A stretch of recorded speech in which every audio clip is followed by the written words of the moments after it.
आंखों से देखा है। बहुत दुख भरी, दर्द भरी घटना है। नीचे आया था, ऐसा लग रहा था उसका क्रैश हो जाएगा, तभी क्रैश हो गया।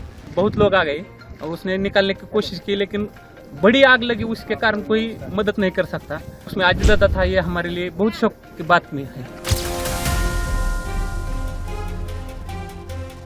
महाराष्ट्र के उप मुख्यमंत्री अजित पवार की एक भीषण विमान हादसे में मौत हो गई है।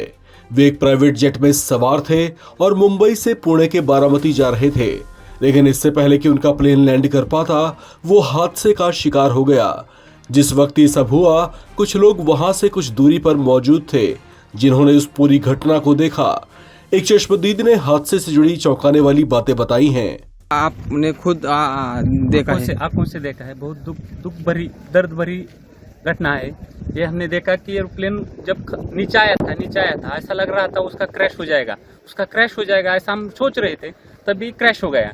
हम देखे कि हमें लगा नहीं क्रैश हो गया है, लेकिन एयर ट्रैप पे उतरेगा ऐसा लगा, उतर रहा है, लेकिन क्रैश हुआ और उसके बाद स्फोट हो गया उसका जबरदस्त। स्फोट होने के बाद वो हम देखने आए, पहले देखा तो उसको आग लगी थी पूरे प्लेन को, और उसके बाद 4-5 स्फोट हो गया विमान में उसका। और उसके बाद बहुत लोग आ गए और उसने निकालने की कोशिश की, लेकिन बड़ी आग लगी, उसके कारण कोई मदद नहीं कर सकता।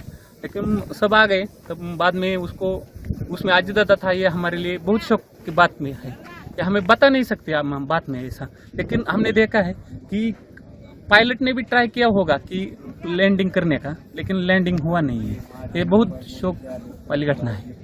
हमने देखा पूरा एक नीचे आ रहा था, ट्रैप पे आ रहा था, ट्रैप के नजदीक 100 फुट से नजदीक आके गिर गया है। इस हादसे में अजित पवार समेत प्लेन में सवार 5 अन्य लोगों की भी मौत हो गई है।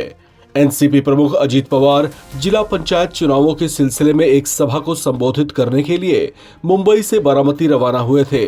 बताया जा रहा है कि बारामती में निर्धारित लैंडिंग से पहले विमान के निचले हिस्से में आग लग गई थी। इसके बाद इसकी इमरजेंसी लैंडिंग करानी पड़ी। इसी कोशिश में प्लेन क्रैश हो गया, जिसमें 66 साल के अजित पवार की दुखद मौत हो गई। अपने समर्थकों के बीच दादा के नाम से मशहूर अजित पवार 6 बार राज्य के डिप्टी सीएम रह चुके थे।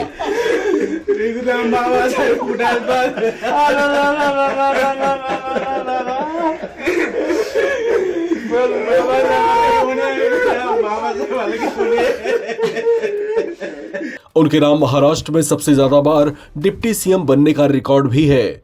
अजित पवार के परिवार को ये बड़ा सदमा ऐसे वक्त पर लगा है जब उनके छोटे बेटे जय की पिछले महीने ही शादी हुई थी। अजित पवार ने चुनावी व्यस्तता के चलते अभी तक बेटे की शादी का रिसेप्शन भी नहीं किया था। इस हादसे से पवार परिवार गहरे सदमे में है। शरद पवार भतीजे अजित पवार की मौत की खबर सुनने के बाद बारामती के लिए रवाना हो गए हैं। अजित पवार शरद पवार के भाई अनंतराव पवार के बेटे थे। राजनीति में उन्होंने शरद पवार से तमाम गुर सीखे और आगे बढ़े। महाराष्ट्र विधानसभा चुनाव से पहले अजित पवार ने अपने चाचा शरद पवार से बगावत कर ली थी, जिसके बाद पार्टी दो फाड़ हो गई थी। इसमें शरद पवार की स्थापित एनसीपी पार्टी पर भी अजित पवार कब्जा जमाने में कामयाब रहे थे। वे वर्तमान में महाराष्ट्र की महायुति गठबंधन सरकार में डिप्टी सीएम के पद पर थे। उनके निधन को महाराष्ट्र की राजनीति में बड़ी क्षति माना जा रहा है। अजित पवार के बाद अब उनकी पार्टी एनसीपी की जिम्मेदारी किसके कंधों पर आएगी, ये सवाल भी गूंज रहे हैं। इस खबर में फिलहाल इतना ही। बाकी अपडेट्स के लिए आप बने रहें नवभारत टाइम्स के साथ।